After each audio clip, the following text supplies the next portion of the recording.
கர்த்தருடைய நாமம் மகிமைப்படுவதாக. என் கண்மலையும் மீட்பருமாகிய கர்த்தாவே, அடியனுடைய வாயின் வார்த்தைகளும் கேட்கிற உடைய பிள்ளைகளுடைய இருதயத்தின் சிந்தனைகளும் உடைய சமூகத்தில் ஒன்றாயிருப்பதாக. ஆமென்.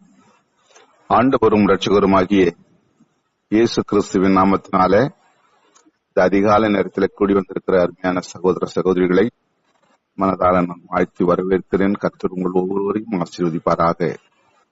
இந்த நாளிலே நாம் தியானத்திற்கு எடுத்துக்கொண்ட வேதத்தின் தலைப்பு ஆவி, பரிசுத்த ஆவி. சென்ற நாட்களிலே வெள்ளிக்கிழமை தோறும் எனக்கு வாய்ப்பு கிடைக்கும் பொழுது சில தலைப்புகளை வைத்து பேசும்போது, முந்தைய வெள்ளிக்கிழமையில நாம் ரத்தத்தை குறித்து தியானித்தோம். அதற்கு முன்பாக தண்ணீரை குறித்து தியானம் பண்ணோம். இன்றைக்கு பரிசுத்த ஆவியானவரை குறித்து சில வசனங்களை நம்ம தியானம் பண்ணலாம். சற்று நிதானத்தோடு நீங்கள் விழித்திருந்து கேட்பீர்களானால் உங்கள் வாழ்க்கையில பரிசுத்த ஆவியானவர் அற்புதமாக கிரியை செய்து உங்களை நடத்துவார். வழக்கமாக நாம் அந்த மூன்றையும் ஒன்றாய் செயல்படுகிறதான அந்த வசனம் மீண்டுமாக நான் வாசிக்கிறேன். 1 யோவான் புஸ்தகம் 5வது அதிகாரம் 8வது வசனம்.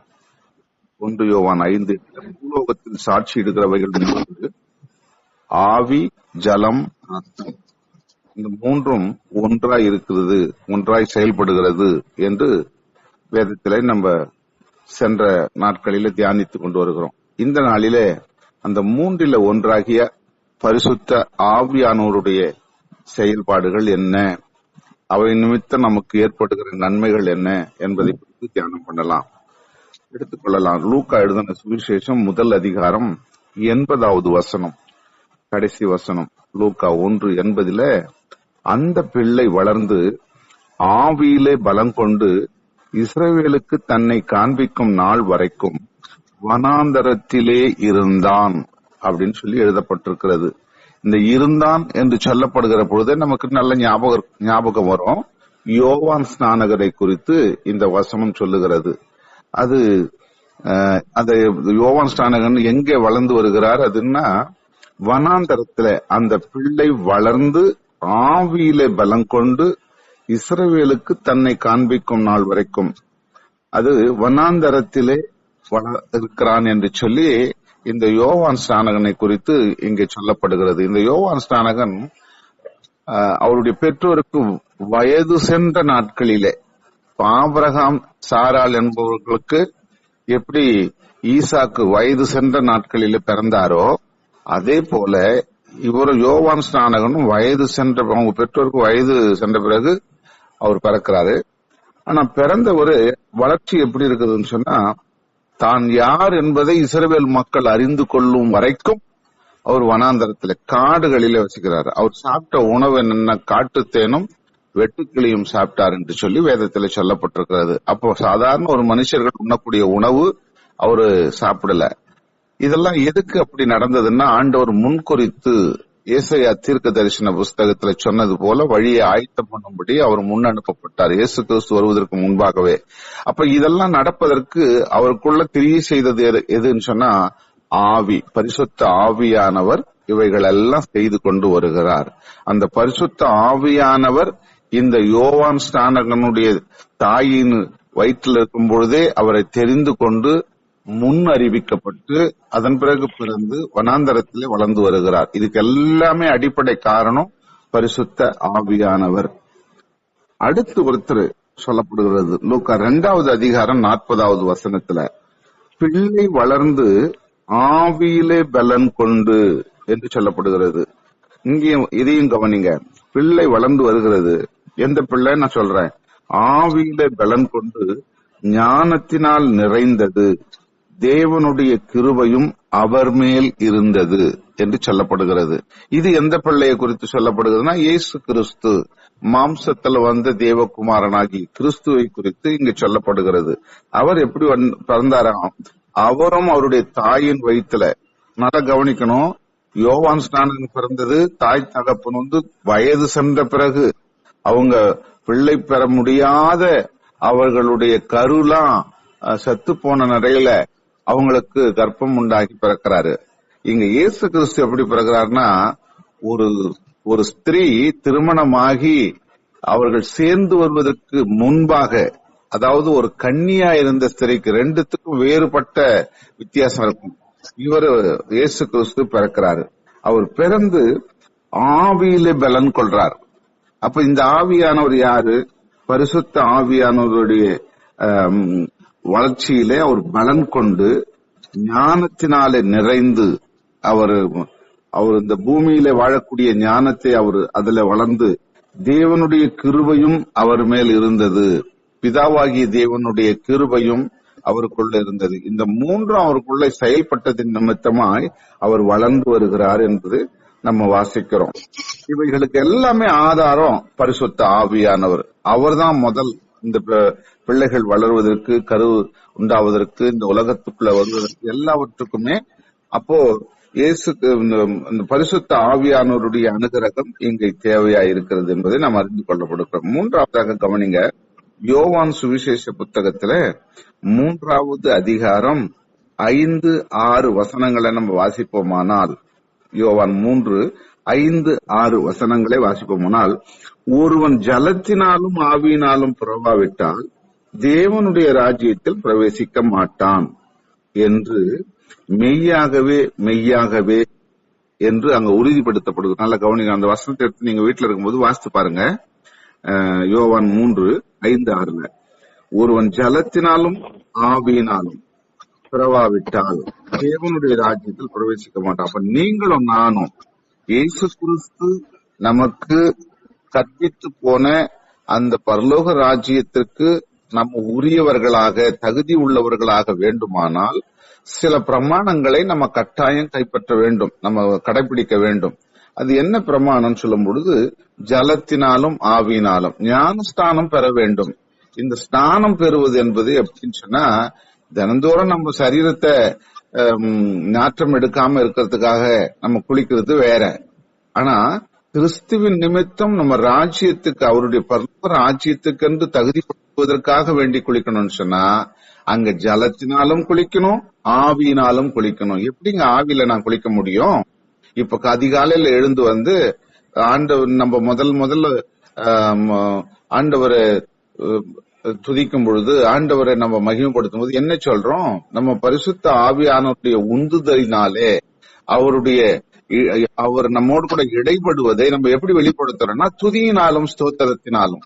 அப்ப அந்த மாதிரி ஆவியினாலே நம்ம கழுவப்படணும். பரிசுத்த ஆவியானவரும் ஜலமும் இணைந்துதான் நம்மள சுத்தப்படுத்துது. இது எதை சுத்தப்படுத்துனா, ஆவியும் ஆத்மாவையும் சரீரத்தையும், இந்த மூன்றையும் அது சுத்தப்படுத்துகிறதா இருக்கிறது. அப்ப இந்த மூன்றும் சுத்தமாகப்படுகிற பொழுதுதான் நம்ம பரலோக ராஜ்யத்துக்குரிய பிள்ளைகளாய் நம்ம மாற்றப்படுகிறோம். இந்த மாற்றம் ஒவ்வொரு மனிதனுக்கும் வர வேண்டுமானால் ஆவியினாலே பிறக்கணும்.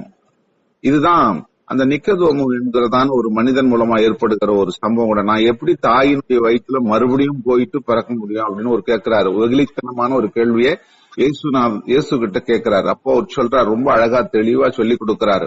இந்த விதமா செயல்பட்டாதான் நீ ஆவியிலும் ஜலத்தினாலும் பிறப்பதாக எண்ணப்படும் என்று சொல்லி ஆண்டவர் சொல்றாரு. மாம்சத்தில் பிறப்பது மாம்சமா இருக்கும், ஆவியில் பிறப்பது ஆவியா இருக்கும். அங்க 6வது வசனத்துல சொல்றாரு, யோவான் 3:6. மாம்சத்துல பிறக்கிறது எது, ஆவியில பிறப்பது எது? மாம்சத்துல பிறக்கிறதெல்லாம் இப்ப உலகத்துல நடந்து கொண்டிருக்கிற சம்பவங்கள். மாம்சத்தோடு மாம்சமா தன் விருப்பப்படியெல்லாம் தெய்வ வழிபாடு, தான் என்ன மனசுல எண்ணுகிறோமோ அதன்படியெல்லாம் நம்ம தெய்வ வழிபாடு செய்வது மாம்சத்துல பிறப்பது. அவருடைய விருப்பப்படி அவருடைய உலக காரியங்கள், கண்ணுல கண்டது, மனசுல நினைக்கிறது, காதுல கேட்டது, இதெல்லாம் எனக்கு கடவுள் அல்லது தெய்வம் அல்லது பக்தி, ஆன்மீகம் என்று சொல்லி மாம்சத்துல உண்டாக்கி கொள்வது. ஆனா ஆவியில பிறப்பது என்பதுன்னு சொல்லிதான் பரிசுத்த ஆவியானவருடைய வல்லமையை நான் அறிந்து கொள்வது. அது எப்படி அறிந்து கொள்வது? ஆண்டவர் சொல்லும் போது சொல்றாரு, யோவான் 14வது அதிகாரத்துல, நான் போவது உங்களுக்கு நல்லது, நான் போவேனானால் உங்களுக்கு ஒரு தேற்றரவாளனை அனுப்புவேன். அப்ப அந்த தேற்றரவாளனை எங்க அனுப்புறாருன்னா பரலோகத்திலிருந்து அவர் இந்த பூமிக்கு அனுப்பி அவர் நம்ம எல்லாரையும் சுத்தப்படுத்தி கழுவி நம்மள ஒரு பரலோக ராஜ்யத்திற்கு தகுதி உள்ளவராக மாற்றுவார். அதைத்தான் அங்க சொல்லப்படுகிறது. ஆவியினால பிறப்பது அது ஆவியா இருக்கும். எனக்குள்ள பரிசுத்த ஆவியானவர் இருக்கிறார், நான் பேசிக் கொண்டிருக்கிறேன். உங்களுக்குள்ள பரிசுத்த ஆவியானவர் இருக்கிறார், நீங்க அதை கேட்டுக்கிட்டு இருக்கிறீங்க. வேதம் திட்டமா சொல்லுது, ஒருவன் பரிசுத்த ஆவியை பெறாவிட்டால் இயேசு கிறிஸ்து மெய்யான கடவுள் என்று விசுவாசிக்க மாட்டான். அப்ப நீங்களும் நானும் இயேசு கிறிஸ்துவை விசுவாசிக்கிறோம் என்றால் நமக்குள்ள பரிசுத்த ஆவியானவர் கிரியை செய்து கொண்டிருக்கிறார். அது நம்ம அறியாமலே நமக்குள்ள அவர் பணி செய்து கொண்டிருக்கிறார், நம்மள உந்தி கொண்டிருக்கிறார். அதனாலதான் இந்த அதிகாலை நேரத்துல எழுந்து தூக்கத்தை விட்டு எழுந்து அவர் சமூகத்துல உட்கார்ந்து ஜெபித்து பாடி அவருடைய திருவசனத்துக்கு நேராக நம்மள ஒழுமுகப்படுத்தி கொண்டு திருவசனத்தை கேட்டு அதன்படி பல காரியங்களை நம்ம செய்யணும்ன்ற எண்ணத்தை நம்ம பெற்றுக்கொள்ளுகிறோம். அப்போ ஒவ்வொரு மனிதனுக்கும் ஒவ்வொரு சகோதர சகோதரிகளுக்கும் பரிசுத்த ஆவியானவர் கட்டாயம் கொடுக்கப்படுகிறது. எப்படி அதை வெளிப்படுத்துவதுன்னு சொன்னா, இயேசு கிறிஸ்து மெய்யான கடவுள் என்று நம்ம சொல்லுகிற பொழுது, விசுவாசிக்கிற பொழுது எனக்குள்ள பரிசுத்த ஆவியான இருக்கிறார் என்பதை நம்ம திட்டமா அறிந்து கொள்ளுகிறோம். அப்போ ஆவியினால பிறப்பது ஆவியா இருக்கிறது, மாம்சத்துல பிறப்பது மாம்சமா இருக்கிறது. நம்ம மாம்சத்துக்குரியவர்களா ஆவிக்குரியவர்களா என்பதை நம்ம தீர்மானம் பண்ணி கொள்ள வேண்டும். ஒருவன் மரித்து விட்ட பிறகு எதுவுமே செய்ய முடியாது. மரித்தவளும் மௌனத்தில் இறங்குகிறவர்களும் கர்த்தரை துதியார்கள் என்று திட்டமா சொல்லப்பட்டிருக்கிறது. அப்போ ஒரு மனுஷன் இந்த பூமியில வாழ்ந்து முடிந்து போன பிறகு அந்த பரிசுத்த ஆவியனுடைய கிரியைகளும் இருக்காது, அவரை துதிக்க முடியாது, அவரை பத்தி எதுவும் சாட்சி சொல்ல முடியாது. உயிரோடு இருக்கும் பொழுதுதான் நாம இதெல்லாம் செய்ய முடியும். அப்ப இந்த பூமியில நம்ம வாழ்கிற பொழுதே இவ்விதமான கடவுள் கொடுக்கப்பட்ட தேவ ஆவியானவர் நமக்குள்ள இருக்கிறார் என்பதை இந்த உலகத்திற்கு வெளிப்படுத்த வேண்டும். அப்போ நம்முடைய செயல்பாடுகள், நம்முடைய பேச்சு, நம்முடைய பார்வை, நம்முடைய எண்ணங்கள், நம்முடைய சிந்தனைகள் எல்லாமே எதை வெளிப்படுத்துதுன்னா பரிசுத்த ஆவியான நமக்குள்ள இருக்கிறார் என்பதை இந்த உலகத்துக்கு வெளிப்படுத்த வேண்டும். அப்ப எப்படி படுத்துறது? நன்மையானவைகளை செய்கிற பொழுது இந்த மனுஷி, இந்த சகோதரி, இந்த சகோதரன் ஏதோ ஒன்று இவர்களுக்குள்ள இருக்கிறது, அவன் செய்கிறதெல்லாம் சரியான கருத்து இருக்குது, சரியான திட்டம் இருக்கிறது, அவங்க செய்கிற, பார்க்கிற, பேசுகிற எல்லாவற்றிலும் கவனிச்சு பாக்குற நம்ம போல இல்ல, அவங்க கிட்ட ஏதோ வித்தியாசமான ஒரு காரியம் இருக்கிறது என்று சொல்லி மற்றொரு நம்ம அறிந்து கொள்ளணும். அப்போ அந்த பரிசுத்த ஆவியான நமக்குள்ள இருந்தாதான் இந்த காரியம் வெளிப்படும். சரி, அடுத்து நம்ம ரோமர் புஸ்தகத்துல பவுல் அழகா எழுதுறார், ரொம்ப தெளிவா எழுதுறார் பாருங்க. அங்க கவனிங்க, 8வது அதிகாரத்துல முதல் வசனம் சொல்லுகிறது, ஆனபடியால் கிறிஸ்து இயேசுவுக்குட்பட்டவர்களாயிருந்து மாம்சத்தின்படி நடவாமல் ஆவியின்படியே நடக்கிறவர்களுக்கு ஆக்கினை தீர்ப்பு இல்லை.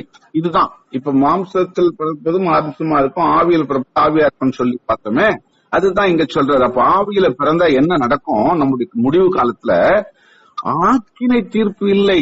நமக்கு பரலோக ராஜ்யத்திலே நம்ம இறந்து போயிட்டாலும் அல்லது நம்ம இறக்கிறதுக்கு முன்னாடி இயேசு கிறிஸ்து நம்மளை அழைச்சிட்டு போயிட்டாலும் நமக்கு தீர்ப்பு செய்யும் பொழுது, நியாய தீர்ப்பில நமக்கு ஆக்கினை கிடைக்காது.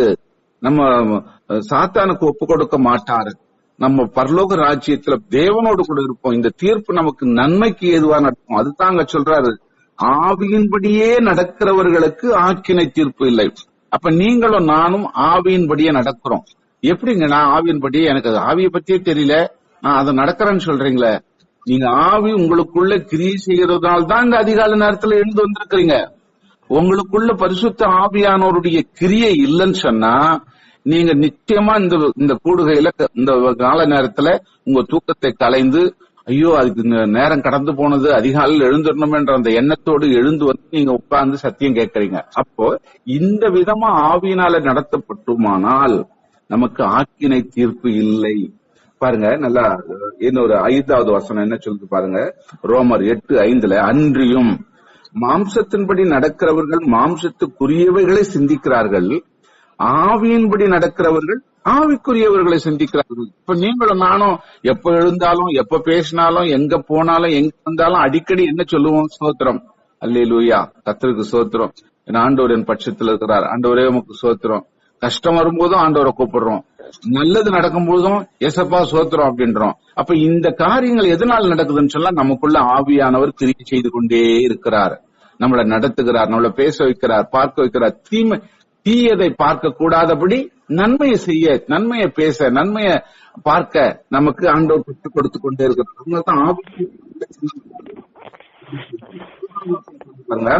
மாம்ச சிந்தை மரணம், ஆவியின் சிந்தை ஜீவனும் சமாதானமுமா. அப்ப மாம்சத்துல சிந்திக்கிறவங்க, மாம்சத்துல நடக்கிறவங்க, மாம்சத்தின் பிரகாரம் செயல்படுறவங்க எல்லாமே அது மரணத்தை சந்திக்கக்கூடியதா இருக்கும், மரணத்துக்கு ஏதுவா இருக்கும். ஆனா ஆவியில சிந்திக்கிறவர்கள், ஆவியில நம்மளை ஆயத்தப்படுத்திக் கொள்ளுகிறவர்கள், ஆவியோடு கூட நம்ம இணைந்திருக்கிறவர்கள் எல்லாம் ஜீவனும் சமாதானமுமா இருக்கிறது. ஜீவன் சொல்லும் பொழுது உயிர்த்தெழுதல், நம்ம மரித்தாலும் உயிர்த்தெழுவோம். எதோட கூட உயிர்த்தெழுவோம்? இயேசுவோடு கூட இருப்போம் அப்படின்றத அங்க தெளிவா சொல்லப்படுகிறது. அதே அதிகாரத்தில் ரோமர் 8 15வது வசனம் என்ன சொல்லுது பாருங்க. அந்தபடியே திரும்பவும் பயப்படுகிறதற்கு நீங்கள் அடிமைத்தனத்தின் ஆவியை பெறாமல் அப்பா பிதாவே என்று கூப்பிட பண்ணுகிற புத்திர சுவிகாரத்தின் ஆவியை நீங்கள் பெற்றீர்கள் என்று இங்க சொல்லப்படுகிறது. அப்போ இயேசு கிறிஸ்துவ அப்பா பிதாவே என்று சொல்லுவதற்கு நமக்கு முக்கியமான காரணம் என்னன்னா, பரிசுத்த ஆவியானவர் நமக்குள்ளே கிரியை செய்து கொண்டிருக்கிறதுனால தான் அவர் அப்பா பிதாவே என்று சொல்லுகிறோம். அதுதான் நமக்கு அவன் சொல்றாரு, உங்களுக்கு நான் கொடுக்கப்பட்ட ஆவி எப்படி பண்ணுனா அடிமைத்தனத்தின் ஆவியை கொடுக்கல. நீங்க யாருக்கும் அடிமையானவர்கள் அல்ல, நீங்க தேவனுக்குரியவர்கள், தேவனுடைய புத்திரர்களா இருக்கிறீங்க, பிள்ளைகளா இருக்கிறீங்க. ஆகினால அந்த சுவீகார புத்திரத்தை நீங்க பெற்றுக்கொண்டிருக்கிறீங்க. எதனாலன்னு சொன்னா பரிசுத்த ஆவியானவர் உங்களுக்குள்ள இருந்து உங்களை நடப்பித்துக் கொண்டிருக்கிறார். அவர் நடத்துகிற பொழுது நீங்க பரிசுத்த ஆவியானவரை உள்ள வைத்திருக்கிறீங்க, உங்களுக்கு இருதயத்துக்குள்ள வைத்திருக்கிறீங்க என்பதை வெளிப்படுத்துகிறது. அது 26வது வசனம், அதே ரோமர் 8:26 என்ன சொல்லப்படுது பாருங்க. அந்தபடியே ஆவியானவரும் நமது பலவீனங்களில் நமக்கு உதவி செய்கிறார். நாம் ஏற்றபடி வேண்டிக் கொள்ள வேண்டியது என்னதென்று அறியாமல் இருக்கிறபடியால் ஆவியானவர் தாமே வாக்கடங்காத பெருமச்சுகளோடு நமக்காக வேண்டுதல் செய்கிறார். எவ்வளவு அழகா பாருங்க. மாம்சத்துல பலவீனமான நம்மெல்லாம் அவர் அப்பா பிதாவே என்ற அந்த புத்திர சுகாரத்தின் ஆவிய நமக்குள்ள இருந்தாலும் அநேக வேளைகளில நம்ம தடுமாற்றம் ஏற்படுகிறது. அது மாம்சத்தினாலே ஏற்படுகிற தடுமாற்றம், குறைபாடுகள், கவலைகள், பிரச்சனைகள், கடன், வறுமை, இப்படி பலதரப்பட்ட சூழல் வரும் பொழுது நம்ம சோர்ந்து போகிற வேளையில நமக்குள்ள இருக்கிற பரிசுத்த ஆவியானவர் என்ன செய்யறாரா, நமக்காக பிதாவினிடத்துல அவர் பரிந்து பேசிக் கொண்டிருக்கிறாராம். இப்ப எவ்வளவு பெரிய பெருமூச்சுகளோடு நமக்காக அவர் வேண்டுதல் செய்கிறார் அப்படின்னு சொல்லப்படுகிறது. அப்போ இந்த நிச்சயம் நமக்குள்ள வரணும். நான் என்னுடைய குடும்பம், என் கணவன், என் மனைவி, என் பிள்ளைகள், என்னுடைய பெற்றோர், இப்படி யாரா இருந்தாலும் இயேசு கிறிஸ்துவனுடைய ஆவியானவருக்குள்ளே நாங்கள் கட்டுண்டவர்களா இருக்கிறோம், வாழ்ந்து கொண்டிருக்கிறோம் அப்படின்னு சொல்லி அந்த நிச்சயம் நமக்குள்ள இருக்குமானால் நம்ம சோர்ந்து தளர்ந்து போகிற வேளையில கூட, பலவீனப்பட்டு ஐயோ இன்னைக்கு என்னால ஜபத்துக்கு வர முடியல, ரொம்ப பலவீனமா என்னுடைய சத்தம், ஏனோ தெரியல, எழுந்திருக்கவே முடியல அப்படின்னு சொல்லி ரொம்பவும் பலவீனப்பட்ட நேரத்துல கூட நமக்காக நமக்குள்ள இருக்கிற ஆவியானவர் பிதாவினிடத்துல அவர் பரிந்து பெருமூச்சுக்களோடு பரிந்து பேசுகிற கடவுளா இருக்கிறார். இந்த பரிசுத்த ஆவியானவர் பெற்றுக்கொண்டவர்கள் பாக்கியவான்கள், பெறாதவர்கள் பரிதாபத்துக்குரியவர்கள். ஏன்னு சொன்னா அவங்களுக்குள்ள மாம்ச சிந்தை தான் இருக்கும், அது மரணத்தை கொண்டு போய் நிறுத்தும். இன்னும் கூட ஒரு வசனத்தை வாசிக்க, 27வது வசனம் சொல்லுது பாருங்க. ஆவியானவர் தேவனுடைய சித்தத்தின்படியே பரிசுத்தவான்களுக்காக வேண்டுதல் செய்கிறபடியினால் இருதயங்களை ஆராய்ந்து பார்க்கிறவர் ஆவியின் சிந்தை இன்னதென்று அறிவார். அப்ப நமக்குள்ள நம்ம வேணுமென்றே இன்றைக்கெல்லாம் உழைச்சி களைச்சு போயிட்டு ஐயா என்னால முடியலன்றதுக்கும், இல்ல சோம்பலினாலே எழுந்திர முடியல, எனக்கு அதிகாலையில 4 மணிக்கு 4:30 மணிக்கு என்னால எழுந்திர முடியல, எனக்கு சோம்பலின் ஆவி அவர்கள் இருக்கும்னா அதை ஆராய்ந்து அறிகிற பரிசுத்த ஆவியானவராக இருக்கிறார். அதுதான் அந்த வசனம். ஏதோ நம்ம சொன்ன எனக்காக பிதாவினிடத்துல பரிசுத்த ஆவியானவர் எனக்காக பெருமூச்சுகளோடு அவரு வேண்டுதல் செய்வாரு, நான் நல்லா தூங்கிட்டு இருக்கிறேன் அப்படின்னு தூங்கிட்டு இருந்தீங்கன்னா அதை ஆண்டவர் அறிவாரு, அது பரிசுத்த ஆவியானவர் அறிகிறார். அதுதான் இந்த 27வது வருஷத்துல ரோமர் 8:27 சொல்லப்படுகிறது. இருதயங்களை ஆராய்ந்து பார்க்கிறவர் ஆவியின் சின்னது என்று அவர் அறிவார். அப்போ அவர் நம்ம அறிந்துகிட்டே இருக்கிறார், எப்பொழுதும் நம்மளை கண்காணிக்கிறவராக இருக்கிறார். ஆகினால நம்முடைய இருதயத்தின் சிந்தனை எப்படிப்பட்டதா இருக்குது, மெய்யாகவே நான் ஆவியினாலே உந்தப்பட்டவனா இருந்தும் கூட என்னால முழங்கால் நின்று ஜெபிக்க முடியல, இந்த அதிகாலை நேரத்துல எழுந்திருக்க முடியல, அசதியா அப்படியே கிடக்குறேன் அப்படின்னு சொல்றீங்கன்னா, அப்பதான் ஆண்டவர் நமக்காக அவர் பிதாவினிடத்துல பெருமூச்சுகளோடு வேண்டுதல் செய்வார். உண்மையாகவே நீங்க அசட்டை செய்து சோம்பல் தனத்தினால இன்னைக்கு விட்டுலாம் நாளை பார்த்துக்கலாம் அப்படின்ற ஒரு எண்ணத்தோடு இருப்பீர்கள். ஆனால் அதையும் இன்னதென்று அவர் சிந்தை இன்னதென்று, ஆவியின் சிந்தை, அதுதான் 27 வசனத்துல இன்னதென்று அவர் அறிவார். அப்போ ஆண்டவர் நம்ம மேல ரொம்ப பரிதாபம் பண்ணுவார். என் மகன் இவ்வளவு சோம்பலா இருக்கானே, அசதியா இருக்கானே அப்படின்னு சொல்லி. கடைசியா சொல்றேன், ரோமர் 12:11 சொல்லப்படுகிறது, அசதியா இராமல் ஆவியிலே அனலாயிருங்கள், கர்த்தருக்கு ஊழியம் செய்யுங்கள். இதான் நான் ரொம்ப சுருக்கமா சில வசனங்களை மட்டும், உங்களுக்கு நிறைய காரியங்கள் இருக்குது ஆவியானவரை பத்தி பேசணும்னா. அவர் சொல்றார் ரோமர் 12:11, அசதியாயிராமல், நம்ம முதல்ல சொன்னது போல அவர் கவனிக்கிறார், நம்மோடு கூட இருக்கிறார், நமக்குள் இருக்கிறார், நமக்குள்ளே அவர் வாசம் பண்ணுகிறார். அப்படிப்பட்டவரை நமக்குள்ள வைத்துக்கொண்டு நம்ம சோம்பலா இருந்து அசதியா இருந்து தட்டி கழிக்கிறவரா இருந்தோம்னா அவர் ஆண்டவர் நமக்கு வருத்தப்படுவார், நம்ம மேல அவர் ரொம்ப பரிதாபப்படுவார். ஆகினாலே அசதியாயிராமல் ஆவியிலே அனலாயிருங்கள். அப்படி அனலாய் இருக்கும் பொழுது கர்த்தருக்காக ஊழியம் செய்யுங்கள். அதுதான் ஆண்டவர் நம்ம கிட்ட எதிர்பார்க்கிறார். அப்படி செய்கிற பொழுது பரலோக ராஜ்யத்துல நமக்கு மிகுந்த மகிழ்ச்சியும் சந்தோஷமும் வரவேற்பும் கிடைக்கும் என்பதுல நிச்சயம் இருக்கிறது. ஆகவே இந்த வசனத்தோடு இந்த உலகத்துக்குள்ள கடந்து போவோம். பரிசுத்த ஆவியானவர் தொடர்ந்து நம்ம நடத்துவார். இந்த மூன்றும் பூலோகத்துல ஒன்றா இருக்கிறது போல ஒவ்வொரு மனிதனுக்குள்ள அது மூன்றும் ஒன்றா இருக்கிறதுனால அந்த செயலாற்றத்தை நம்ம உந்துதல் செய்து ஆண்டவருக்காக மகிமையான காரியங்களை செய்வோம். கர்த்தர் நம்மை ஆசீர்வதிப்பாராக. ஆமென்.